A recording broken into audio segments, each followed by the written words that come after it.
하나님께서 목사님을 통해 메마른 땅에 샘을 나게 하시기를 가난한 영혼 목마른 영혼 목사님을 통해 주 사랑 알기 원하네. 큰 박수로 드리겠습니다. 감사합니다. 예. 여기가 이제 청년부리시죠? 여기는 조금 덜 청년부리시고 그러신 거죠? 예. 반갑습니다. 제주 열방대학에서 CDTS를 섬기고 있는 강규철 간사입니다.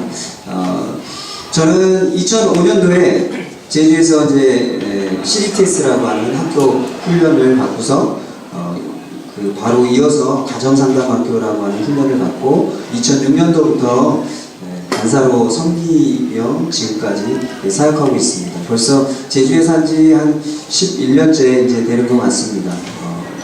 이제 11년째 되면서 또 이렇게 가끔 강의 때문에 이렇게 서울에 아니면 또 이제 저희는 제주에서는 육지라고 얘기합니다. 육지에 가끔 한 번씩 나오는데요. 1년에 한 10번에서 한 15번, 6번 정도 나오는 것 같습니다. 이렇게 또 여러분들 덕분에 또 육지 구경할 수 있어서 너무 감사하고 너무 좋습니다. 맨날 바다와 산만 이렇게 보다가 이렇게 도시를 보니까 또 마음이 새로워지고 그렇습니다. 제가 이제 재정 강의를 하려고 여러분들에게 이제 왔는데요.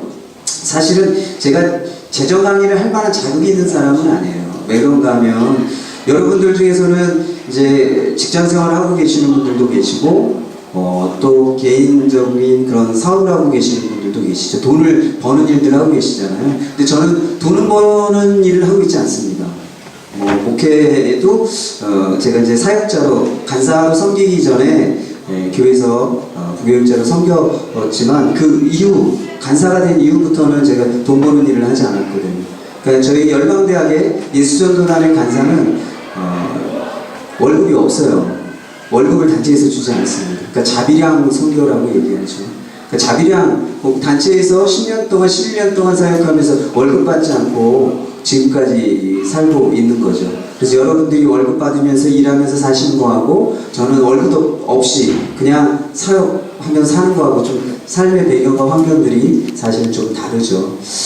그렇지만 성경이 얘기하고 있는 원리와 원칙은 똑같아요. 무슨 말씀인지 아시겠죠? 여러분들의 사는 상황과 환경과 제가 사는 환경과 상황이 그것은 다르지만 성경의 원리와 원칙은 똑같다는 것이에요. 성경이 우리에게 재정을 어떻게 사용해야 되는지, 재정에 대해서 어떠한 태도를 가져야 하는지 그것은 똑같다는 것입니다. 그래서 제가 이제 여러분들에게 나눠드리는 이야기들 또 제 삶의 이야기를 여러분들에게 나눌 때 어떤 부분 여러분들의 상황과 좀 다르겠지만 여러분들에게 강의를 이해하고 돕는데 여러분들에게 제 삶을 좀 나눌 것이고요. 그리고 여러분들이 제가 여기서 얘기하고 있는 재정 원칙을 말씀을 드리면 여러분들의 삶에서 이제 그 원칙을 가지고 살아내시잖아요. 그러면 여러분만의 여러분 스토리가 생겨요. 저는 제 원칙을 갖고 제 삶의 자리, 재정 돈을 주지 않는 월급을 주지 않는 그 단체라고 하는 그 삶의 자리에서 성경의 원칙을 가지고 살아봤더니 이런 이야기들이 있었습니다 라고 강의 중에 얘기할 거예요. 그런데 이제 여러분들이 이 강의를 듣고 나면 그 재정의 원칙을 가지고 여러분들의 삶의 자리에서 살아내면 여러분들만의 이야기가 생겨나요. 그걸 뭐라고 얘기하죠? 두 자로 간증이라고 얘기하죠. 간증은 그 간증의 아주 핵심 요소는 뭡니까? 간증의 핵심 요소는 하나님이 역사하셨던 것, 하나님이 내 삶 가운데 어떤 은혜를 주셨는가 라고 하는 것이 간증의 핵심 요소잖아요. 여러분들이 이 재정 원칙을 가지고 살다 보면 하나님을 경험하는 일들이 있어요. 하나님의 그 놀라운 은혜들을 경험하는 일들이 생기는 거죠. 그래서 여러분들만의 그 은혜의 이야기들이 이제 생겨나는 것이에요. 그것은 어떤 은혜를 내가 받을 것이냐, 그리고 그 은혜를 얼마만큼 누릴 것이냐, 그것은 여러분들이 이곳에서 배운 그 원칙을 가지고 여러분들이 살아낼 때, 삶의 자리에서 살아낼 때 그 정도, 어느 정도의 은혜, 어떤 은혜를 받을지 결정되는 거겠죠. 그래서 여러분들하고 좀 재정에 대한 이야기를 좀 나누려고 하고요. 저희 가족 소개를 좀 하겠습니다. 예, 이제 첫째 아이가 이제 올해 이제 4학년이 됐고요. 둘째는 이제 2학년, 4학년 2학년이고요.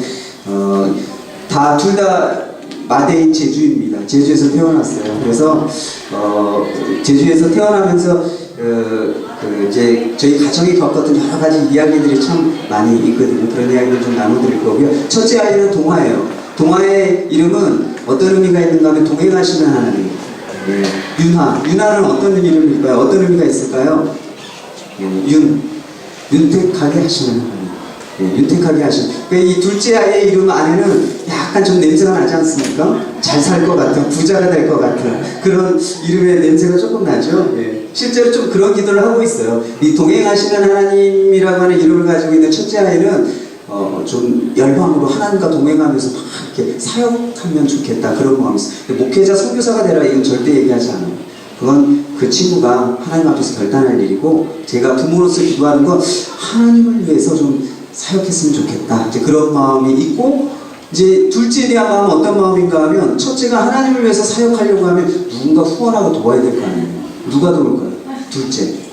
너는 돈을 많이 벌거나 아니면 돈 많은 남편을 만나거나 둘 중에 하나 해갖고 이 첫째 아이를 좀 이렇게 후원 빵빵하게 좀 해라. 이제 그런 마음이 있어요. 그래서 이 두 아이가 그냥 하나님께서 남매를 이렇게 태어나게 하셨지만 그것을 끝나는 게 아니라 하나님의 일을 위해서 동역자로 두 사람이 같이 섰으면 좋겠다. 제게는 좀 그런 마음이 있습니다. 그래서 둘째 이나고요. 그리고 이제 여기가 이제 제 아내예요. 예. 저에게 이 모진 핍박을 제가 많이 했거든요. 왜냐하면 돈 관리를 잘 못한다고. 돈도 안 벌어다 주면서 아내에게 돈 어디다 썼냐고. 맨날 집에 돈 없어요? 뭐 이러면 돈을 어디다 썼길래, 돈을 어떻게 관리했길래 제가 이렇게 핍박했던 제 아내예요. 그래서 예, 철이 없는 거죠, 남편이요. 돈도 안 벌어다 주면서 돈 어디다 썼냐고 맨날 구박하고. 예, 그래서 이제 저희 아내 이렇게 내 가족이 11년째 이제 제주에서 살고 있습니다. 예, 이제 강의 내용에 대해서 좀 여러분들에게 말씀을 드리면요, 이제 크게 세 가지 넘어갔네요. 세 가지 내용을 좀 다루려고 합니다. 첫 번째는 혹시 강의안 혹시 받으셨나요? 강의안 안 주셨군요. 혹시 강의안이 있으면 조금 나눠주시고요. 첫 번째는 재정에 대한 청지, 그러니까 재정에 대해서 우리가 갖고 있는 오해들을 좀 나눌 거고요. 그리고 두 번째는 누구를 섬길 것인가. 그리고 세 번째는 재정을 노예로 다스리는 삶. 그러니까 첫 번째 이야기는요, 재정에 대한 우리의 생각을 좀 다룰 거예요. 두 번째 이야기는 재정과 관련된 영적인 세계의 이야기. 재정과 관련된 영적 세계의 이야기. 세 번째는 구체적으로 우리의 삶으로 돌아와서 재정을 어떻게 다루어야 하는가, 실제적인 좀 이야기들을 나누려고 합니다. 그래서 첫 번째 시간은 이 재정에 대한 청지 이야기들을 좀 해보겠습니다. 여러분, 성경에는요, 여러분이 생각하는 것보다 돈에 관련된 얘기가 굉장히 많이 나옵니다. 그 얘기를 하고 있는 책이 어떤 책인가 하면 그리스도인의 재정 원칙이라고 하는 책이에요. 여러분들에게 이 책을 소개하는 이유는 이 강의 가운데 3시간 안에 재정에 대한 이야기를 할 수가 없어요. 그래서 제가 하지 못하는 부분들은 이 책을 보시면서 좀 책을 보시면서 궁금한 것들을 조금 이렇게 알아가시면 좋겠다라고 하는 마음 때문에 이 책을 좀 소개하는 건데요. 이 책에 보면 어떤 내용이 있는가 하면 신약 성경에 여러 가지 주제들이 있다. 여러분, 신약 성경에 어떤 주제들이 있죠? 중요한 주제들 중에 어떤 주제가 있죠? 어렵게 생각하지 마세요. 여러분들에게 오늘 강의를 제가 3시간 동안 하면서 계속 질문할 거예요. 예. 근데 그 질문에 대한 답은 어렵지 않아요. 항상 쉬워요. 이미 여러분들이 알고 계신 거예요. 여러분들이 알고 계신 것을 이 시간을 통해서 잘 정리해 보려고 해요. 예. 신약 성경에 중요한 주제가 있다면 어떤 게 있죠? 예수님. 예수님은 주인공이고, 모든 스토리 안에 주인공은 예수님이시고, 중요한 주제들 있다면 어떤 주제들이 있을까요? 사랑, 또 부활, 또 어떤 게 있을까요? 고침, 병고침. 예. 재정에 대한 이야기도 있죠. 제가 지금 듣고 싶은 대답이 하나도 안 나오네요. 여러분, 믿음.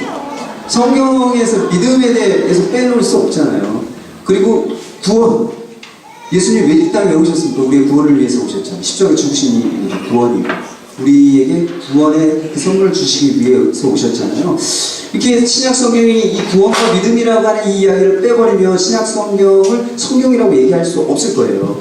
그렇다면 이 믿음과 구원에 관련된 성경 구절이 몇 구절이 나오는가 이 책에 소개하고 있는데요. 먼저 이 구원에 관한 구절은요 215번, 그리고 믿음에 관련된 구절이 215번, 그리고 구원에 관한 성경 구절이 218번이에요. 굉장히 많이 나오고 있죠. 그렇다면 돈과 관련돼서 재정에 대해서 성경이 얼마나 많이 얘기하고 있을까? 몇 구절이나 얘기할 거라고 생각하세요? 몇 구절 정도 될까요? 이렇게 믿음 구원이 중요한 주제인데 한 200번 나와요. 그럼 재정, 돈과 관련된 주제로 삼거나 어떤 예수님이 뭔가를 이야기하실 때 소재로 삼거나 이렇게 언급되어진 성경 구절이 있어요. 신약 성경 몇 번 나오는가 하면 2083번이 나오고 있어요. 네. 2083번, 4번이네요. 2084번. 굉장히 많이 나오죠? 그러니까 그 얘기 뭔가 성경에서 그 돈에 대한 이야기를 굉장히 많이 하고 있다는 얘기예요. 예수님이 비유를 말씀하셨어요. 제자들에게 가르치실 때 그냥 가르치신 게 아니고 비유로 말씀하셨는데 비유가 38개예요.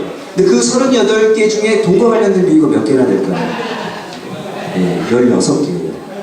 예수님도 돈 얘기를 참 많이 하시는 분인 거죠.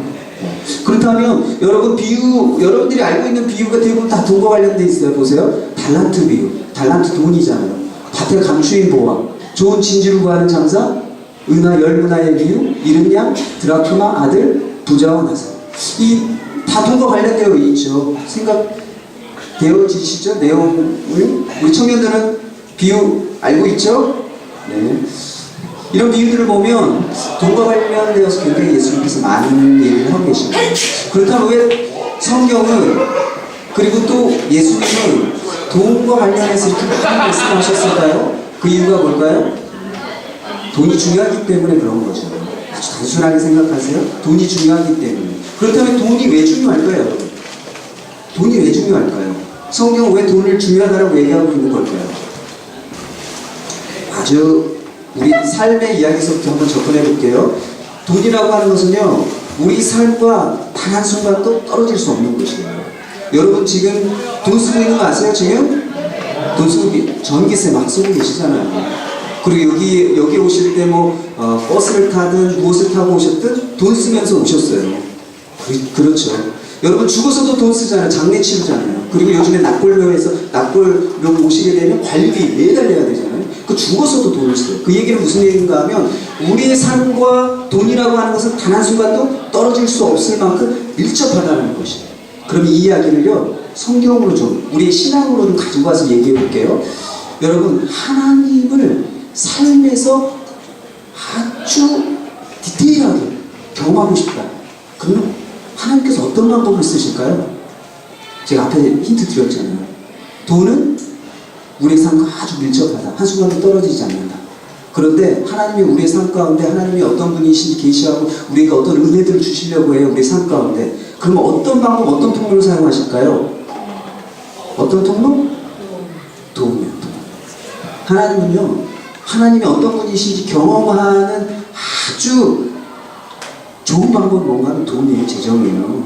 제가 저희 아이들 키우는 얘기를 한 가지 해드릴게요. 저희 아이들이 4살, 5살 되면 이제 우리 아이들 키워보신 부모님들 아시지만 마트 가는 것이 무서워요. 왜 무서운지 아세요? 왜 무섭죠? 예, 장난감 이런 코너만 지나가면 애들이 엄마 사줘, 아빠 사줘, 안 사주면 해, 뭐 이러잖아요. 막 울고불고 난리치잖아요. 그러니까 엄마 아빠들이 어떻게 하세요? 창피하니까 그래 사줄게 이러고 그냥 사주고 막 그러잖아요. 저희도 그런 고민이 왔어요. 이마트를 하고 갔는데 저희 아이들이 블록 레고를 막 사달라고 하는 거예요. 여러분 레고 그 최소 싼 게 4만원, 5만원, 비싼 거 10만원 막 이런 거거든요. 이런 거 어떻게 사줘요? 이렇게 톡톡 이렇게 막 그 자리에 사줄 수 없잖아요. 그 애가 막 사달라고 이렇게 요즘 이런 표현 쓰는지 모르겠는데 땡깡이라고 그러죠. 막 떼를 쓰고 막 그러는 거예요. 그래서 저도 이때를 어떻게 넘어가야 될까 굉장히 고민 많이 하다가 결심을 했어요. 애가 떼를 쓴다고 사주지 않겠다. 그리고 아이에게 뭐라고 얘기했는가 하면 5살, 6살짜리 아이예요. 그 아이에게 뭐라고 얘기했는가 하면 아빠는 너에게 이거를 사줄 돈이 없어. 그게 현실이고요. 돈이 없어. 그렇지만 하나님은 너에게 이걸 줄 수 있어. 네가 이거 갖고 싶으면 하나님께 기도해. 아빠에게 돈이 있어도 아빠는 안 사줄 거야. 아빠가 만약에 사준다고 하면 그건 하나님이 아빠한테 돈을 줘서 너에게 사주는 거야. 그러니까 너는 하나님께 네가 갖고 싶은 걸 위해서 기도해. 5살, 6살짜리 애를 붙들고 그 얘기를 한 거예요. 그 얘기를 장난감 사달라고 할 때마다 이 얘기했어요. 그리고 이제 실제로 이제 애들이 갖고 싶잖아요. 그러니까 애들 굉장히 단순하거든요. 그러니까 하나님께 기도하기 시작하는. 하나님, 저 레고 갖고 싶어요. 그런데 어떻게 됐을까요? 여러 가지 방법을 통해서 그 아이가 사고 싶은 레고 장난감을 살 수 있도록 그런 기회가 주어졌어요. 누가 와서 이렇게 애들이 용돈을 준다거나 뭐 그런 때 있잖아요. 생각지도 않은. 근데 아이들이 기도하면, 하나님께 기도하면, 내가 뭔가를 원하고 바랄 때 하나님께 기도하면 하나님이 주신다 라고 하는 것을 경험하기 시작하면서 우리 아이들은요, 하나님 살아계신 거 알아요. 어제도 물어봤어요. 제가 이제 강의 와야 되잖아요. 거짓말 할 수 없잖아요. 그래서 아이들에게 물었어요. 너 하나님 살아계신 거 알아? 그랬더니 살아계시지. 어떻게 알아? 내가 그때 고슴도치 달라고 하나님께 기도했잖아. 하나님 주셨잖아. 근데 그때 뭐 갖고 싶다고 기도했는데 하나님 그때 주셨잖아. 그렇게 얘기하는 거예요. 우리 딸에게도 물었어요. 너는 어떠니? 아빠, 나도 그거 알아. 하나님 살아계신 거. 제가 성경책 많이 읽기 시키지 않았거든요. 너 예배 잘 들어야 된다, 기도해. 절대 그러지 않았어요.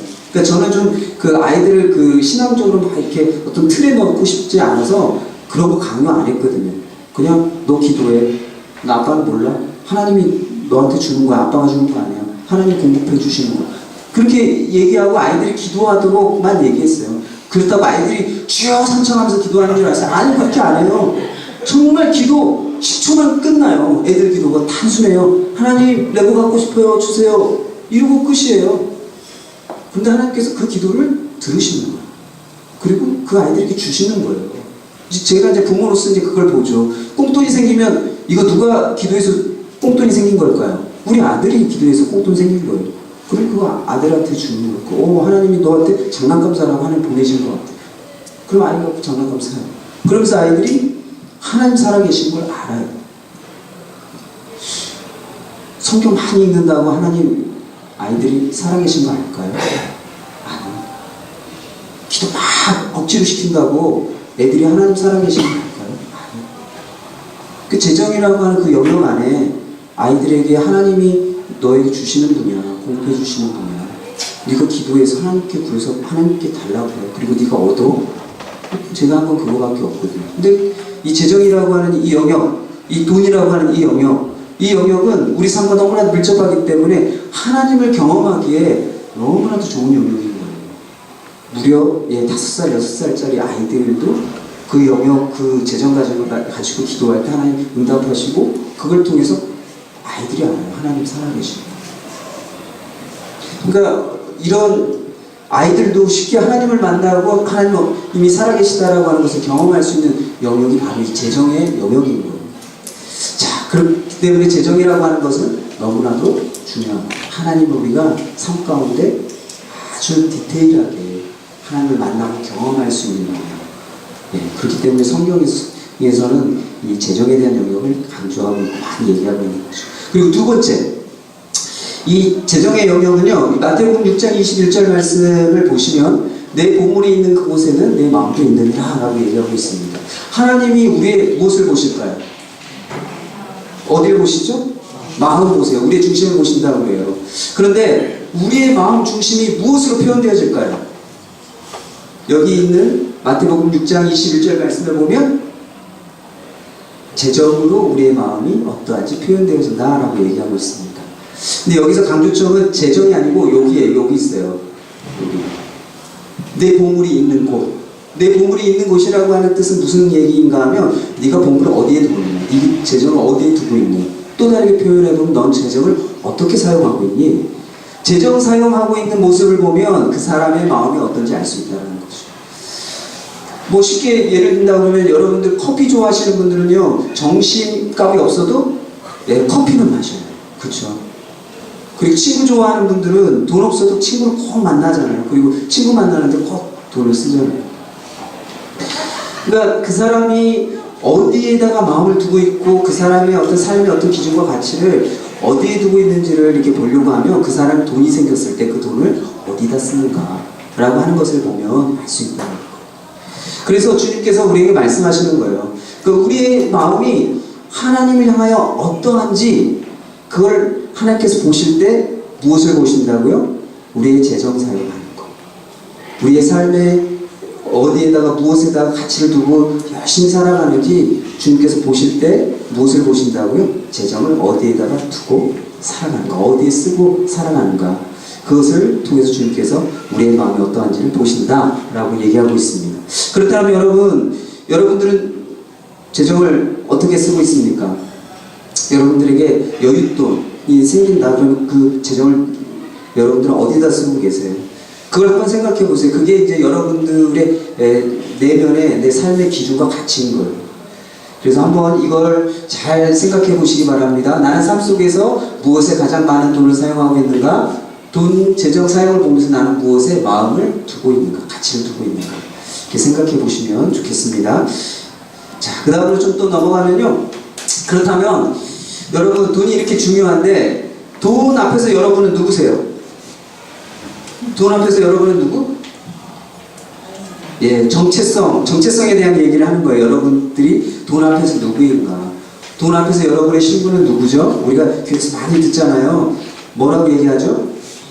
청직이다라고 얘기를 하죠. 청직이라고 하는 말은 헬라어로 오이코노모스라고 하는 단어인데요. 이것은 집안의 어떤 일들을 관리하고 맡아서 이렇게 일하던 그런 관리자를 이 청직이라고 얘기를 합니다. 그러니까 뭐 옛날에 집사라고 하는 그런 표현도 썼는데 여러분 신분이 청직이에요. 돈 앞에서 아셨죠? 모르는 내용 아니죠? 이미 들으셔서 알고 계시는 그런 내용이에요. 그렇다면 우리가 돈 앞에서 내가 청직이라고 한다면 이제 올바른 생각을 가져야겠죠. 청지기로서 가져야 될 올바른 첫 번째 생각은 무엇일까요? 그것은 돈의 주인은 누구이라고요? 하나님이시다. 돈의 주인은 하나님이라는 거예요. 그렇다면 두 번째 가져야 될 올바른 생각이 있어요. 돈의 주인이 하나님이시라면 돈은 소유의 대상인가 관리의 대상인가? 소유의 대상인가 관리의 대상인가? 관리의 대상. 돈 앞에서 나는 청지기이고 돈의 소유자는 하나님이세요. 그러면 이 돈은 소유의 대상이 아니라 관리의 대상이다. 이게 우리가 모르는 얘기가 아니에요. 그런데 우리가 그렇게 살지 않아요. 그렇게 살지 않아요. 여러분 제가 한번 생각해 보세요. 여러분들이 집을 팔거나 땅을 판다라고 생각해 보세요. 어떤 분들은 난 팔 집도 땅도 없는데요. 이렇게 생각하실지 모르겠는데 있다라고 생각하고 집을 팔고 땅을 판다라고 생각하고 여러분이 하나님 앞에 기도하신다. 그럼 어떻게 기도하시겠어요? 어떻게 기도하시겠어요? 주님 손해보지 않고 제 값에 잘 팔게 도와주세요. 아마 대부분의 많은 분들이 그렇게 기도할 거예요. 근데 그렇게 기도하는 게 나쁘다라고 얘기하는 게 아니라 그렇게 기도하고 있는 내 마음의 동기가 뭔가 한번 살펴보라고. 관리자인가 소유자인가? 소유자로서 지금 내가 기도하고 있는 거. 내 소유가 어떻게 손해 나지 않도록. 그래서 하나님께서 관리인이 되어 주셔서 제 것이 손해 나지 않도록 주는 하나님 도와주십시오. 제가 이 질문을 젊은 청년들에게 한번 해봤어요. 소유자로서 기도하지 않고 관리자로서 기도한다고 하면 어떻게 기도해야 되겠느냐라고 청년들에게 물었거든요. 그랬더니 한 청년이 뭐라고 대답한 줄 아세요? 이렇게 기도해야겠죠. 그 집이 필요한 사람에게 가게 해달라고. 그건 관리자잖아요. 소유자는 하나님이시잖아요. 그냥 기도 내용이 바뀌는 거예요. 소유자로서 기도할 때와 관리자로서 기도할 때 내용은 바뀔 수밖에 없어요. 그래서 여러분들이 어떤 내가 물건을 팔거나 어떤 사거나 이럴 때 정말 내가 관리자로서 그것을 다루고 있는지 소유자로서 다루고 있는지 여러분들이 고민해 보시면 돼요. 제가 여기 그림 하나 보여드릴게요. 이 그림 밑에 있는 그림 한번 좀 잘 보세요. 이 그림이 어떤 의미인지 여러분들 이렇게 좀 보시면 금방 아실 수 있어요. 우리 돈에 대한 우리의 마음을 조금 표현한 그림이에요. 보세요. 자, 여기 지갑이 있죠. 지갑에 지금 이렇게 뭐가 들어가고 있죠? 거북이에요. 근데 거북이 이걸 여기 잘 보이시는지 모르겠지만 이게 달러로 적은 거북이에요. 달러로 적은 거북이. 그리고 여기서 지갑에서 뭐가 나오고 있죠? 토끼. 달러로 적은 토끼예요. 무슨 의미인지 이해가 되시죠? 우리 지갑에 돈이 들어올 때는 어떻게 들어와요? 거북이처럼. 그리고 돈이 지갑에서 나갈 때는 토끼처럼. 근데 사실 우리의 바람은 이게 반대가 됐으면 좋겠잖아요. 지갑에 돈이 들어올 때 토끼처럼 팍팍팍 들어오고 지갑에 돈이 나갈 때는 거북이처럼 천천히. 그래서 우리 마음 안에 하나님이 이걸 좀 바꿔주시면 좋겠다. 내가 소유자이고 내 돈이 지갑에서 나가는 이거 들어오고 나가는 하나님 잘 관리해 주시면 좋겠다. 그런 마음이 사실 우리 내면 안에 있는 어떤 이렇게 잘 드러나지 않는 우리의 내면의 모습일 수도 있어요. 자, 그래서 여러분, 그렇다면 우리가 돈 앞에서 청지기고 관리자이고 돈의 주인은 하나님이라고 할 때 이 청지기에게 필요한 덕목이 있어요. 그게 뭔지 아세요? 맡은 자에게 구할 것은 뭐라고요? 충성이요. 충성. 이제 제가 이 다음에 이제 할 얘기는 어떤 얘기인가 하면요. 왜 우리가 청지기라고 하는 것을 모르는 게 아니라 알매도 불구하고 재정을 충성되게 사용하지 못하는 이유가 뭘까? 라고 하는 것에 대해서 이제 얘기를 좀 여러분들하고 해보려고 합니다. 누가복음 16장 1절에서 13절까지 말씀인데요. 저기 도감 목사님 첫 번째 강의가 언제 몇 분에 끝나면 되죠? 35분. 예, 35분이요. 조금 시간이 없어서 누가복음 16장 1절에서 13절 말씀 제가 찾아보진 않겠지만 여러분들 펴놓고 한번 보세요. 제가 내용을 좀 설명해 드릴게요. 어떤 내용이 있는가 하면 불의한 청지기에 대한 예수님의 비유입니다. 한 청지기가 있었는데 그 청지기는 어떤 청지기였는가 하면 주인의 재산을 마음대로 막 허비하는 그런 청지기였어요. 주인이 그 이야기를 듣고서 이제 이 청지기를 더 이상 우리 집에 두어서는 안 되겠다. 그리고 정리해야겠다라고 생각하고 통보를 했습니다. 네가 이 재산을 마음대로 허비한다는 얘기를 들었는데 넌 더 이상 이제 청지기 일을 할 수 없다. 이제 네가 하던 일을 잘 정리해라, 마무리해라라고 얘기합니다. 그래서 이 청지기가 그때 또 고민하게 됐어요. 그 고민은 무엇인가 하면 자기가 청지기직을 이 일자리를 잃어버리고 나면 어떻게 살까 고민하는 거예요. 나가서 땅을 파자니 노가다하면서 살자니 힘이 없고 사람들에게 막 도와달라고 구걸하자니 창피하고 부끄럽고 어떻게 살까? 어떻게 내 미래 이 청지기직을 그만두고 난 다음에 어떻게 살까? 막 고민하다가 한 가지 생각해낸 답이 있었어요. 그게 무엇인가 하면요. 자기에게 빚진 사람들, 아니 주인에게 빚진 사람들을 부르는 것이었어요. 그래서 한 사람을 불렀습니다. 넌 얼마나 빚을 졌냐? 라고 불렀더니 저는 기름 100마리입니다. 그래? 그러면 그 증서를 가져와. 그리고 그 증서를 어떻게 해? 고쳐 쓰는 거예요. 50이라고. 그리고 또 한 사람을 부릅니다. 너는 도대체 얼마나 빚을 졌냐 주인에게. 저는 밀백석입니다. 그래? 증서 가져와. 80이라고 고치는 거예요. 왜 이렇게 고칠까요? 이렇게 빚진 사람들의 빚을 탕감해주고 도와주면 나중에 청지기직을 잃은 다음에 자기가 가서 도와달라고 하면 그 사람들이 어때요? 빚진 게 있잖아요. 도와줄 거다. 내가 청지기직을 잃어버린 그 이후에 내가 이 사람들의 그 주인의 재산을 가지고 막 빚을 탕감받은 이 사람들이 나를 언젠가는 도와주겠지 라고 생각하고 그 빚을 마음대로 탕감해 준 거예요. 근데 예수님께서 이 불의한 청지기를 향해서 비유 가운데 뭐라고 얘기한 줄 아세요? 지혜롭게 행했다라고 얘기하고 있습니다. 여기 보면 지혜 있게 행하였으므로 칭찬했다라고 얘기하고 있습니다. 지금 이 불의한 청지기가 불의한 일을 하고 있잖아요. 문서를 위조하고 있고 주인의 재산을 마음대로 허비해서 지금 잘리는 판국인데 또 주인의 재산을 마음대로 막 허비하고 있는 거예요. 근데 왜 이런 청지기를 향해서 왜 예수님이 지혜롭다라고 말씀하시는 걸까요? 제가 앞에서 약간 힌트 드렸죠. 어떤 이유 때문에 자기의 미래, 청지기직을 잃어버리고 나면 어떻게 먹고 살지 염려와 걱정 때문에 자기의 미래를 준비하기 위해서 그러한 불의한 일들을 행했다는 거예요.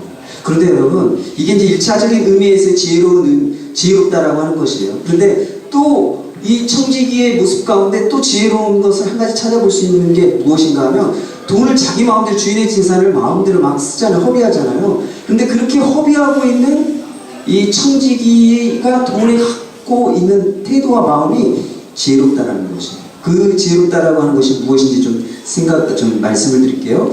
누가복음 16장 10절 말씀에 보면 지극히 작은 것에 충성된 자는 큰 것에도 충성되고 지극히 작은 것에 불의한 자는 큰 것에도 불의하다라고 얘기하고 있습니다. 여러분들께 물을게요.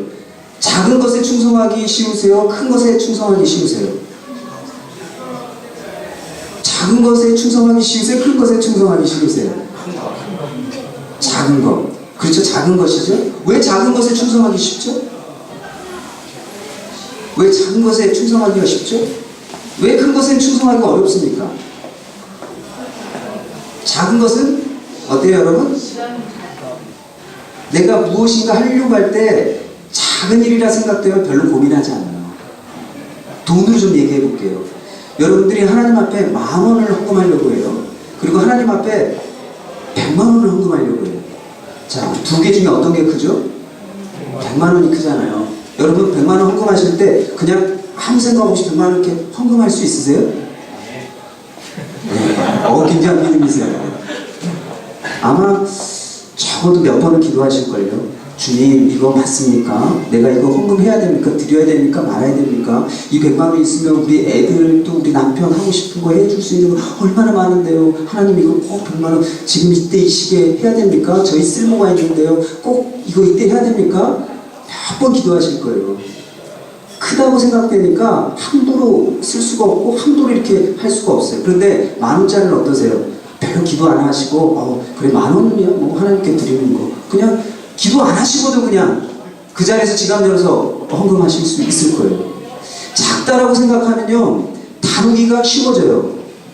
다루기 쉽다는 얘기를 반대로 표현해보면요 나쁜 일에도 쉽게 쓸 수 있고 좋은 일에도 쉽게 쓸 수 있어요. 이제 청지기 얘기로 돌아가 볼게요. 이 청지기가 주인의 재물을 마음대로 막 허비해요. 이 청지기 마음속에 주인에 대한 돈에 대한 생각이 어땠을까요? 이게 정말 주인의 큰 재산이야. 이걸 내가 함부로 하면 안 돼. 근데 이 마음대로 이렇게 써도 될까? 고민했을까요? 안 했을까요? 뭐 고민하는 시간들은 있었겠죠. 그런데 불의한 일을 막 써버리잖아요. 마음대로 비탄감해주고 마음대로 해버리잖아요. 그 마음 안에 주인에 대한 그 재산에 대해서 돈에 대해서 어떤 마음이 있는 거예요? 크게 여기는 게 아니라 작게 여기는 거예요. 작게 여기는 거예요. 무엇이든지 작게 여기면 다루기가 쉬워져요. 그런데 크다라고 생각하는 그 순간부터 다루는 게 힘들어지는 거예요.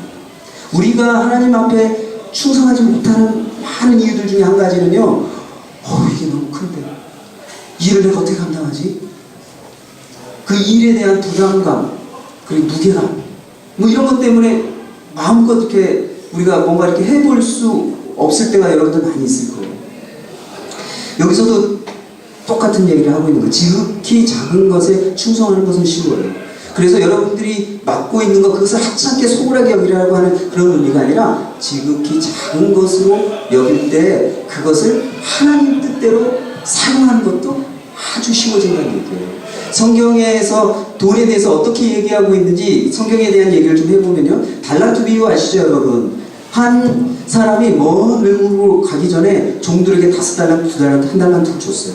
그리고 돌아와서 장사하면서 셈했습니다. 5달란트 맡은 사람에게 넌 몇 달란트 남겼냐 그랬더니 5달란트 남겼다고 그랬어요. 그랬더니 그 사람에게 뭐라고 얘기해요? 비유 가운데 작은 일에 충성했구나 라고 얘기합니다. 그리고 2달란트 맡은 사람도 돈을 가져왔는데 2달란트 가지고 왔어요. 그래서 너도 작은 일에 충성했다 라고 얘기합니다. 1달란트 맡은 사람은 땅에 묻어두었다가 그대로 가지고 오잖아요. 그리고 게으르고 큰 종이다 라고 얘기를 하죠. 여러분 여기서 달란트가 얼마나 큰 돈인 줄 아세요? 1달란트가 여기 뭐 나와 있지만요 6,000데나리온에 해당돼요. 이 데나리온이라고 하는 한 데나리온은요 1일 노동자 품삯이에요. 한 10만원 생각하면 6억 정도 되는 돈이에요. 5달란트 받았다는 얘기는 얼마나 큰 돈을 받은 거예요? 30억 받았다는 얘기예요. 30억을 받아서 장사를 해서 30억을 남겼습니다. 그럼 이거 큰 일입니까? 작은 일입니까? 아주 큰 일이에요. 그런데 예수님은 뭐라고 말씀하세요? 작은 일에 충성했다라고 얘기하고 있습니다. 문화의 비유 가면 또 그래요. 누가복음 19장에 보면요. 한 사람이 한 귀인이 먼 나라로 왕위를 받으러 가기 전에 종들을 불렀습니다. 그리고 한 문화씩 줬어요. 그리고 돌아와서 장사하면서 세냈습니다. 이 한 문화를 받은 한 종이 와서 저는 10문화를 남겼습니다 라고 얘기하고 이렇게 보고를 하거든요. 그 종을 향해서 이 주인이, 이 왕위를 받은 이 귀인이 뭐라고 얘기하는가 하면 적은 일에 충성했다라고 얘기하고 있습니다. 한 문화가 얼마나 되는 돈인가 하면요, 이 100데나리온에 해당되는 돈, 그러니까 오늘날로 얘기하면 1000만 원. 1000만 원을 갖고 장사를 해서 1억을 남겼어요. 그러면 이게 작은 일이에요, 큰 일이에요? 큰 일이잖아요. 그런데 성경에서는 뭐라고 얘기하고 있어요? 작은 일에 충성했다 얘기하고 있습니다. 성경은요, 재정에 대해서, 돈에 대해서 크다라고 얘기하고 있지 않아요. 그 액수와 상관없이. 그리고 그 돈을 다루는 일은 작은 일이라고 얘기하고 있어요. 작은 일이다. 여러분, 이걸 좀 받아들이고 이해하실 수 있으시겠어요? 돈과 관련해서. 그렇다면 여러분들 가운데 있는 생각들을 또 좀 얘기를 해보죠. 재물이 큽니까? 작습니까? 이걸 또 좀 반대로 다르게 표현해보면 재물이 힘이 있습니까? 없습니까? 왜 힘이 있죠? 자, 이 포스터 한번 보시겠어요? 이 포스터는 2010년도에 국민연금공단에서 이 최우수상을 받은 그 포스터예요. 공모전에서. 네. 이 내용이 어떤 내용인지 아시겠죠? 국민연금을 지금 여러분이 잘 보면 65세가 되면 여러분은 이 여행 캐리어를 끌고 다니면서 여유 있는 즐길 수 있는 그런 여유로운 삶을 노후에 살 수 있을 겁니다. 그러나 지금 국민연금을 넣지 않으면 당신은 65세가 되면 이런 폐휴지를 끄는 그런 비참한 삶을 살게 될 겁니다. 라고 하는 걸 이렇게 암시적으로 보여주는 포스터예요. 노후를 여러분들은 얼마만큼 준비하고 계십니까? 지금 뭐 노후에 대한 얘기들 많이 하고 있잖아요. 고령화되면서 지금부터 그 노후 자금 잘 모으지 않으면 노후가 어렵습니다. 이런 얘기 들으면 어때요? 난 노후 자금 든 거 없는데 국민연금 뭐 보험 뭐 이런 거 없는데 뭐 이런 생각들 드시면서 좀 걱정되시지 않으세요? 그리고 또 요즘 젊은 친구들에게 물었어요. 성공에 대한 조건. 무엇이 있어야지 성공할 수 있겠느냐라고 물었습니다. 우리 이제 젊은 우리 청년들이 있으니까 청년들에게 물어볼게요. 성공하기 위해서 뭐가 필요할까요? 뭐가 필요할까요? 성공하기 위해서. 지혜. 또 성공하기 위해서 뭐가 필요할까요? 인맥. 네. 또 뭐가 필요할까요? 뭐가 필요하죠? 돈도 필요하고. 여기 공부 안 하는 친구들입니다. 대부분이 젊은 친구들, 좋은 대학교 공부해야죠. 뭐 자격증 뭐 이런 얘기를 하는데 여기 네, 미안해요. 대부분의 옛날에 이제 젊은 청년들을 대상으로 성공하기 위해서 갖춰야 될 조건이 뭡니까 하면 제일 첫 번째가 학원이었어요. 좋은 대학, 자격증 이런 거였거든요. 근데 요즘에 첫 번째 1위가 뭔지 아세요? 이거예요. 부모님의 경제적 뒷받침. 우리 엄마 아빠가 돈이 있어야 내가 성공할 수 있다는 거예요. 요즘 아이들 고액 과외 뭐 이런 거 많이 하잖아요. 제가 지난주에 아는 형님을 만났거든요. 그 형님이 하는 얘기를 그 형님의 이제 직업은 한의사인데 한의 미용과 관련된 이 한의약품을 개발하는 분이에요. 돈을 많이 벌어요. 이 한의원 원장님들하고 이렇게 주로 일을 많이 하시거든요. 돈을 많이 버시는 분이. 근데 그분이 저한테 얘기하기를 자기 첫째 아들이 하도 공부를 안 해서 주변에서 막 이렇게 과외도 하고 그러니까 과외를 시켰대요. 근데 그 과외 한 달 비용이 얼마인 줄 아세요? 300만 원이에요. 예, 미쳤죠. 예, 우리나라에서 그런 일이 있어요. 예. 그런데 더 기가 막힌 건 300만 원짜리 과외를 보냈는데 4번 가고 다 PC방에서 놀았다고. 참, 그 얘기 들으니까 도대체 이게 어느 나라 세상 얘기인지.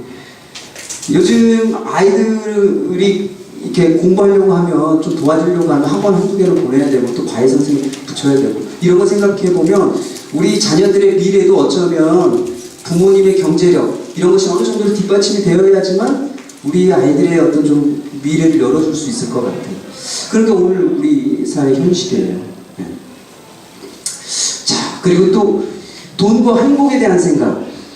이 조사를 했는데 2010년대 조금 오래된 조사인데요. 이 내용을 보면 이런 내용이에요. 그 10개 나라를 대상으로 이제 조사를 해서 여기 나라를 보면 브라질, 인도네시아, 캐나다, 베트남, 말레이시아, 호주, 미국, 덴마크, 핀란드, 한국.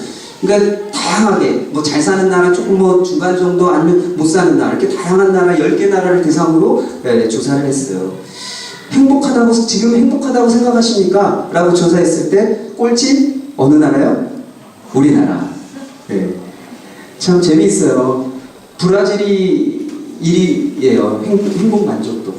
베트남, 우리나라보다 못 사는 베트남이 우리보다 높아요. 우리나라 맨 마지막. 이 행복 만족도가 낮다라고 하는 얘기는 굉장히 우리 뉴스를 통해서 굉장히 많이 듣고 있는 이야기이죠. 그래서 이제 또 한 가지 질문을 했어요.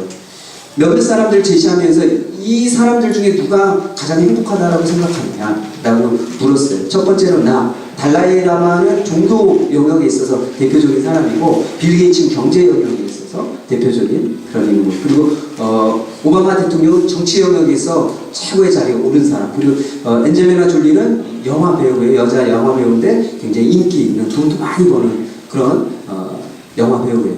이 사람들 중에 누가 가장 행복하다고 생각하느냐라고 조사를 했어요. 어떻게 나왔을까요? 자, 조사 내용을 보면요. 이렇습니다. 예. 우리나라를 뺀 나머지 나라에서는 나 자신이 행복하다고 1순위예요. 그리고 2순위가 달라이라마. 우리나라 어떨까요? 예상되시죠? 가장 행복하다고 생각할 사람 빌 게이츠. 빌 게이츠가 어때요? 부자잖아요. 세계에 뭐 이렇게 몇 손가락 들어가는 그런 부자잖아요. 그 부자여야지 돈이 있어야지 행복하다 이제 이렇게 생각하는 거죠. 그렇다면 직접적으로 질문하는 거예요. 돈과 행복은 무관하다고 생각하십니까? 여러분은 어떻게 생각하세요? 무관해요? 안 무관해요? 안 무관해요? 무관해요? 이 질문을 했는데요. 우리나라는 또 꼴찌예요. 어쩌면 좋죠? 뭐 인도네시아, 베트남은 우리보다 더 높아요. 우리나라보다 못 산다라고 생각하는 나라인데도 불구하고 그 나라는 돈과 행복은 무관하다. 우리나라는 그렇지 않다. 일반적으로 생각하는 사람들의 생각이에요. 우리 안에도 그런 생각들이 있을 거예요. 그렇기 때문에 여러분, 돈은 힘이 있고 돈은 큰 것이에요. 우리의 행복, 우리의 미래, 우리 자녀들의 어떤 진로 이런 것들 생각해 보면 돈과 이렇게 좀 따로 떼놓고 분리해서 생각할 수 없어요. 그러니까 우리 삶에 돈에 대해서 느끼는 그 무게감은 굉장히 큰 거죠. 그렇다면 이 문제를 좀 여러분들 생각해 보셔야 돼요. 이 돈이 있을 때 많은 일을 할 수 있고 미래의 성공, 행복을 결정하는 힘을 어떻게 해서 돈을 가지게 되었을까라고 하는 것이에요. 여러분 어떻게 해서 돈이 이런 힘을 가지게 되었죠? 큰 힘을 가지게 되었죠? 앞에서 좀 살펴봤잖아요. 미래, 행복, 우리가 생각하고 있는 많은 일들은 사실은 고민들은요, 돈이 있으면 해결되는 일들이 너무 많아요. 그렇기 때문에 돈은 너무 큰 것이에요. 왜 이렇게 돈이 큰 힘을 가지게 되었을까요? 왜 그렇게 되어졌죠? 왜 이렇게 돈의 힘이 커졌어요? 그 이유가 뭐예요? 우리의 미래, 우리의 행복, 우리 자녀들의 진로, 삶을 결정하는 아주 중요한 큰 힘을 가지게 된 그 이유가 뭘까요? 뭐예요? 네? 돈이면 다 할 수 있습니까? 그 얘기를 조금 다르게 표현해 보면 이렇게 표현할 수 있어요. 돈을 가지고 우리의 삶의 문제를 결정하는 그 순간부터 돈은 힘을 가지기 시작한다는 거예요. 무슨 얘기인지 아시겠어요? 아, 돈이 이만큼 있으면 일을 할 수 있겠구나. 돈이 결정 기준이 되는 거예요. 그러면 돈은 힘이 있어요. 반대로 이 돈이 있어도 난 하지 않을 거야 라고 생각하면 돈은 아무런 힘이 없어요. 돈이 없어도 내가 이 일을 할 거야 라고 생각하면 돈은 아무런 영향이 없어요. 돈이 우리 삶에 큰 무게로 다가오는 이유는 돈을 가지고 무엇인가 결정하려고 하기 때문에 돈이 너무나도 우리 삶에 큰 무게로 다가온다는 것입니다. 여러분, 이제 한 해 이렇게 마무리하잖아요. 교회에서는 이제 결산하고 내년도를 준비하는 그런 시즌일 거예요. 11월, 12월 되면. 각 부서 섬기시는 분들 한번 생각해 보세요. 1년 계획들을 세우면서 제일 먼저 고민하는 게 뭐죠? 예산. 얼마만큼의 돈이 있어야지 우리 부서가 얼마만큼의 일을 할 수 있을까? 그 고민을 하거든요. 우리 교회에서도, 우리 부서에서도 무엇인가 어떤 계획들을, 하나님의 일들을 결정하고 생각할 때 계속 돈을 가지고, 돈의 어떤 기준을 가지고 있고 없음을 가지고 계속 무엇인가 결정해가는 이런 모습들. 이런 모습들이 과연 하나님 보실 때 어떻게 생각하실까요? 돈이 더 크냐? 내가 더 크냐? 하나님 우리에게 물으시겠죠. 돈 자체가 힘 있는 것이 아니라 내가 결정 기준을 삼을 때 돈은 우리에게 힘을 발휘하게 된다는 거예요. 그래서 돈을 우리 삶의 결정 기준으로 삼을 때 어떤 일들이 생겨나는가 하면 우리의 삶의 결정권은 나에게 있는 것이 아니라 무엇에게 있어요? 돈에 있게 되는 거죠. 그리고 돈의 지배를 받고 돈의 노예가 되는 거죠. 돈이 끌고 가는 대로 끌려가는 그런 삶이 돈을 우리의 삶의 어떤 결정 기준으로 삼을 때 우리 삶 가운데는 영향력이라고 얘기할 수 있습니다. 자, 여러분들 삶에도 이런 것들이 있는지 한번 보셔야 돼요. 여러분의 삶의 문제들을 결정하실 때 돈을 가지고 결정하셨던 적이 있으세요? 네. 아마 있으실 거예요. 저도 그런 게 너무나도 많았던 사람이에요. 그러니까 저는 제 얘기를 좀 하면요. 제가 6살 때까지는 부자였습니다. 부자였다기보다는 잘 살았어요. 부족하지 않았어요. 왜 6살 이후로 가난해지고 어려웠는가 하면 6살 때까지 아버지가 계셨거든요. 아버지가 굉장히 근면 성실하셔서 열심히 사셨던 분이에요. 허튼 생각하지 않고 밤낮 열심히 일하셨던 분이거든요. 제가 6살 때 제 기억으로요, 그 과외 선생님이 있었어요. 과외 선생님 집에 가서 과외를 했던 그런 기억이 있어요. 막 재벌이 아니에요. 재벌은 아니었지만 부족함 없이 살았다는 거예요. 그런데 저희 아버지가 6살 때 교통사고로 돌아가셨어요. 갑작스럽게. 그러니까 가세가 기울었거든요. 그 저희 아버지가 돌아가셨을 때 저희 형이 9살, 제가 6살, 동생이 여동생이 3살이었어요. 그 어린 삼남매를 데리고 저희 어머님이 살려보니까 아버지가 깜깜하셨거든요. 어쨌든 그런 상황 속에서 정신 차리고 살아야겠다고 그래갖고 저희 어머님이 열심히 이제 살기 시작했는데, 저희 어머님이 학력이 좋지 않기 때문에 할 수 있는 일이라고 하는 것은 길거리에서 하는 일들, 뭐 포장마차 한다거나 뭐 이렇게 핫도그, 뭐 이렇게 붕어빵, 뭐 이런 것들 하시면서 저희 삼남매를 열심히 키웠거든요.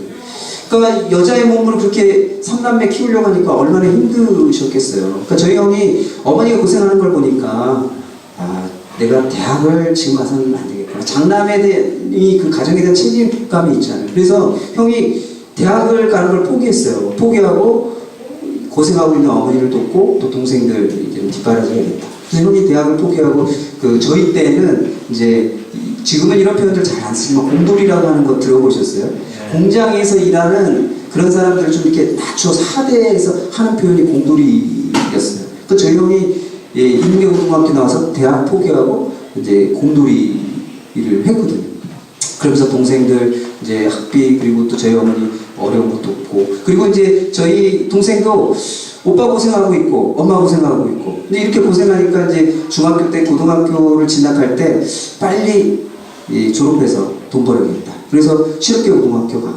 저는 이제 중학교 3학년 때 하나님께 기도했어요. 제가 어떻게 하면 좋을까요? 저는 뭐 공업고등학교나 실업 이런 쪽의 고등학교 적성이 안 맞는 것 같고, 근데 하나님께서 제게 신학대학을 가면 좋겠다라고 하는 마음을 주셨어요. 중3 때. 그래서 인문계고등학교를 제가 가게 됐는데, 제가 이제 어머니에게 말씀드렸거든요. 어머니, 제가 신학대학 가고 싶어요. 그랬더니 어머니가 반대 안 하셨어요. 여러분들 아시잖아요. 신학대학, 목사님 때 가고 뭐 돈 버는 직업도 아니고 가정 형편 막 어렵고 힘든데 뭐 이렇게 도와줄 수 있는 그런 진로가 아니잖아요. 그런 일이 아니잖아요. 근데도 불구하고 어머니가 허락해 주셨어요. 근데 나중에 알고 봤더니 저희 큰 이모가 점을 보러 가셨어요. 점을 보러 가셔서 우리 이 조카가 신학대학 가려고 하는데 어떻게 했냐고. 근데 점을 막 치시더니 이 점쟁이가 뭐라고 얘기했는가? 좋다, 보내라. 좋다고 보내라고 얘기를 해갖고 저희 어머니가 얘기해 줬나 봐요. 그래서 제가 집에서 반대받지 않고 신학대학을 갔어요. 신학대학을 가서도요, 너무 미안한 거예요. 형은 대학 포기했죠, 동생도 대학 포기했죠, 저만 대학 다니고 있죠. 그것도 형과 동생과 어머니 뒷바라지로 이렇게 열심히 뭐 이렇게 버르셔서 이렇게 제가 대학 다니고 돕고 있고, 그러니까 너무 죄송하고 미안한 거예요. 그리고 신학대학 나와갖고 돈 벌 수도 있는 것도 아니고.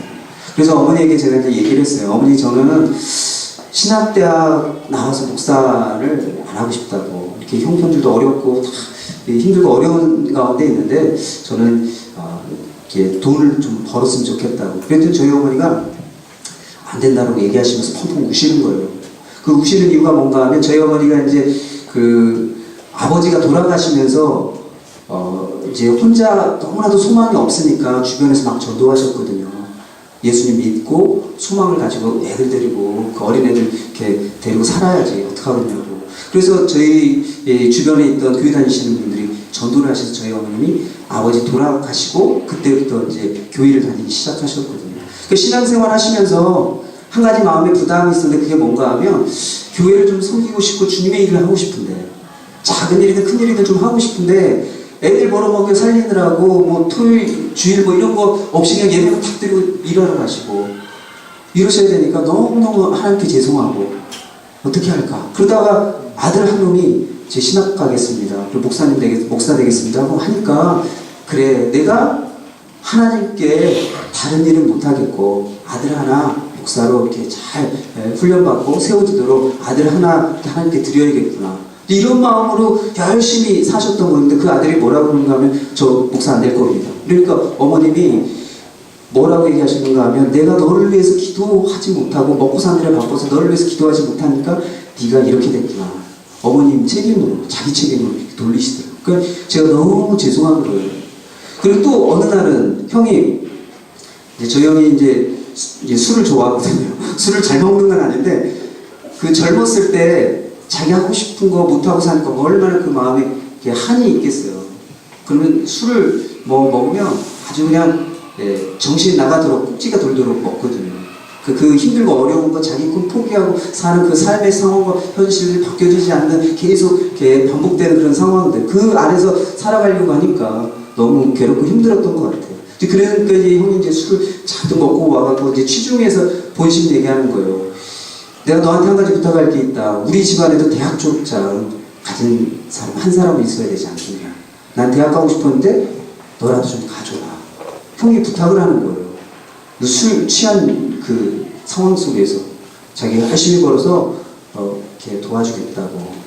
그 형이 그렇게 얘기하니까 너무너무 미안하고, 그래서 내가 대학 졸업장은 따야겠구나. 신학대학이라도 마지막까지 졸업해야겠구나 라고 생각하고 제가 이제 신학대학을 다녔어요. 소명, 부르심 그런 것과는 전혀 상관없이 가족의 어떤 바램과 또 가족들에게 내가 내 입장과 내 위치에서 뭔가 해야겠다 생각해서 이제 그렇게 다녔던 거죠. 비전과 부르심이 없으니까 4년 졸업하고 나니까 좀 막막하더라고요.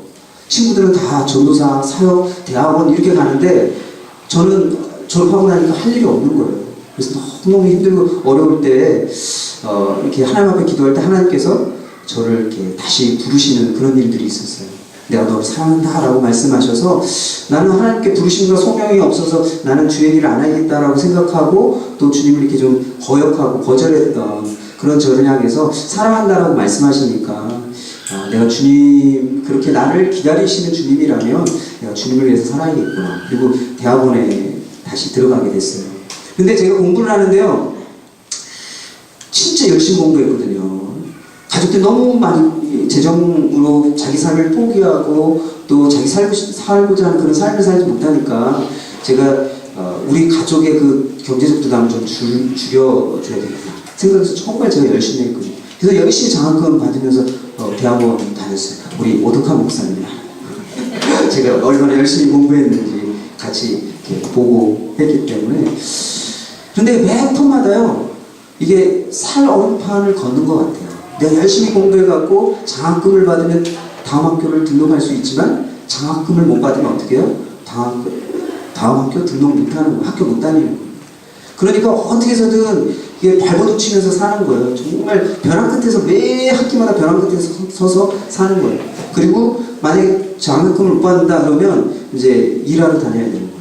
노가다도 가고. 그래서 제가 했던 아르바이트만 나중에 쉬어봤더니 30여 개가 넘더라고요. 종류가. 그러니까 틈만 나면, 시간만 나면 아르바이트 하러 다니고 돈 벌러 다니고, 그리고 또 하나님이 뭐 열심히 공부해서 좋은 성적 주시면 그 다음 학기 등록하고 또 다니고. 그렇게 대학을 4년을 다녔거든요. 근데 지금 생각해보면 하나님이 어떤 분이신지 알았더라면 제가 그렇게 살지 않았을 것 같아요. 지금은 하나님 어떤 분이신지 알았어요. 제가 신학을 공부하고 하나님에 대해서 공부하고 성경에 대해서 공부했지만 하나님이 어떤 분이신지 죄송하지만 제가 잘 몰랐어요. 그래서 제가 한 가지 제 경험적으로 하는 건 신학적인 지식이 많다고 해서 그 사람이 하나님을 정말 아는 사람이냐? 아닐 수 있다는 거예요. 정말 저는 뭐 1등, 과에서 1등도 하고 많이 했어요. 근데 하나님이 어떤 분이신지를 모르니까 그 삶이 너무나도 피곤하고 힘들고 지치는 거예요. 어려운 거예요. 제가 재정적인 그런 상황들을 경험하면서 제 안에 왔던 게 어떤 거가 하면 인색함이에요. 인색함. 저는요, 제 스스로 근검절약하면서 사는 사람이라고 생각을 했어요. 왜냐하면 지금 있을 때 조금 모아둬야죠. 없을 때를 준비하잖아요. 그러니까 있으면 모아둬야 돼요. 쓰면 안 돼요. 잘 모아둬요. 그러니까 안 써요. 그러니까 제가 이제 아내가 임신을 해서요. 이제 산부인과 진료를 받고 돌아오는데 아내가 냉면을 먹고 싶다고 얘기했어요. 그럴 때 어떻게 해야 되죠, 형제님들은? 사줘야 돼. 네, 빚을 내서라도 사줘야 되잖아요. 그런데 제 머릿속에 딱 든 첫 번째 생각은 재정이 없는데 돈이 없는데. 그러니까 제가 뭐라고 얘기했는가 하면 그래도 감동을 주기 위해서 내가 집에 가서 김치찌개 맛있게 끓여줄게. 우리 자매님들 감동되세요? 안 되죠. 그렇죠? 안 돼요. 안 먹어요? 때려쳐요? 예. 그러니까 저는 그게 돈이 없으니까 절약하는 거라고 생각하고 그랬는데 나중에 이제 제 삶을 돌아보면서 제가 인색하기 때문에 그렇다는 걸 알았어요. 없으니까 학교도 해야죠. 있을 때 잘 이렇게 가지고 있어야죠. 없을 때 대비하잖아요. 그 인색한 거.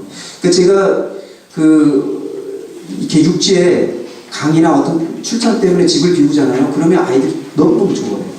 왜 좋아하는 줄 아세요? 네, 왜 좋아하는 줄 아세요? 치킨을 먹어. 그렇죠. 아빠 없을 때 시켜 먹을 수 있어요. 아빠가 있으면 안 돼. 안 된다고 얘기하거든요. 제가 얘기하는 것 중에 한 가지 이런 거. 아빠 짜장면 먹고 싶어, 짬뽕 먹고 싶어. 저희 애들이 면을 좋아하거든요. 그러면 제가 뭐라고 얘기하는 줄 아세요? 야, 짜장면 짬뽕 시키면 불어서 와. 맛없어. 그래서 중국집 가서 먹어야 돼요. 그런데 오늘은 아빠가 피곤해서 못 가겠다. 예. 굉장히 인색한 거 답답하시죠? 그러니까 저랑 사는 저희 아내 어떻겠어요? 제가 그렇게 영 아닌가요? 고개를 절레절레 흔드시네요. 그러니까 저는 제 스스로 생각할 땐 근검절약하면서 산다고 생각하지만 함께 사는 사람은 저로 인해서 너무 피곤한 거예요. 그러니까 그런 것들이 어디서부터 왔느냐라고 하는 걸 이렇게 쭉 들어가 보면 제가 자라온 삶의 환경입니다. 그 삶의 환경 가운데 내 삶의 중요한 것들을 계속 돈이 있기 때문에 결정하고 돈이 없기 때문에 포기하고 이런 것들이 내 삶에 계속 반복되어 오니까 그게 제 삶의 어떤 뭐랄까 제 생각 구조 안에 딱 들어가 있는 거죠. 그래서 어떤 상황들이 오면 돈이 있는가 없는가 없으면 안 돼. 있으면 할 수 있겠구나. 이런 게 자연스럽게. 그리고 거기에 분명한 이유가 있어요. 또 머리를 막 돌려가고 이유를 만들어내요. 근데 저는 그게 근검절약하는 거라고 생각했거든요. 근데 아내가 늘 인색하다고 그래요. 아내가 얘기할 때는 인정하지 못하지만 하나님 말씀하시면 인정하게 되잖아요. 제가 제 스스로 이 얘기를 하면서 인정하는 이유는 하나님 제게 말씀하셨기 때문에 아내가 그렇게 인색하다고 얘기하는데 당신이 너무 해퍼서 그래요. 당신이 돈에 대해서 한 번도 없어봐서 고생 안 해봐서 그래. 늘 그걸 이렇게 눌렀거든요. 찍어 눌렀거든요. 근데 하나님께서 너 인색한 거야. 주님 말씀하시면 수그리 해야죠. 그래서 제가 그렇구나라고 하는 거, 그리고 그런 삶의 내 생각과 태도가 어디서부터 왔는가 생각해 봤을 때 내 과거 자랐던 그 배경 안에 그런 일들이 너무 많아요. 여러분들 돌아보셔야 돼요. 내 삶의 어떤 문제들을, 그런 문제들을 돈을 가지고 결정하고 때로는 돈이 없기 때문에 포기했던 그런 시간들이 있었다고 한다면 여러분 안에 그걸로 인한 묶임이 있어요. 그게 이제 여러분 내적 치유하셨죠. 내적 치유하신 것처럼 여러분의 내면을 좀 돌아보실 필요가 있어요. 이렇게 삶의 문제를 돈을 결정했을 때 내적인 영향력은 이런 거예요. 인색함, 돈에 대한 집착, 염려, 불안, 두려움, 좌절, 절망, 누리지 못함. 그렇다면 이것으로부터 자유케 되어지는 방법은 뭘까요? 하나님이 누구이신지, 우리의 소유자, 내가 가진 것, 또 주님이 우리에게 주실 그 모든 것의 주인 되신, 소유자 되신 하나님이 어떤 분이신지 알 때 거기서부터 자유해지는 거, 풀어지는 거예요. 우리의 문제, 우리 내면의 어떤 문제들은요, 내 스스로 풀 수 없어요. 하나님과의 관계 안에서 여러분들 풀어가실 수 있습니다. 이제 그래서 여러분들이 경험하셨던 게 다림줄이라고 하는 그런 강의예요. 내 아픔과 내 상처를 하나님과의 관계에서 어떻게 다루어야 되는지, 어떻게 봐야 되는지 그것을 훈련하셨죠. 여전히 이 부분도 비슷해요. 뭐 내적 치유라고까지 뭐 얘기하기는 어렵겠지만 여러분 안에 있는 인색함이나 두려움이나 염려, 걱정 그런 것들이 여러분의 자라왔던 그 삶의 환경으로부터 온 것이라고 한다면 주님 앞에 그것을 가지고 가서 주님 풀어주십시오. 또 그때 내가 재정으로 인해서 좌절했고 난망하고 절망했던 것들에 대해 하나님 위로해 주시고 격려해 주시고 그런 것들 상처들을 덮어주십시오. 이렇게 여러분들의 내면을 주님 앞에 가지고 가서 다루는 시간이 필요합니다. 예, 여기서 잠깐 좀 쉬도록 하겠습니다. 예, 몇 분 쉬면 되나요? 예, 15분이요? 10분이요? 그러면 50분에 뵈면 되겠네요. 네, 50분에 뵙겠습니다.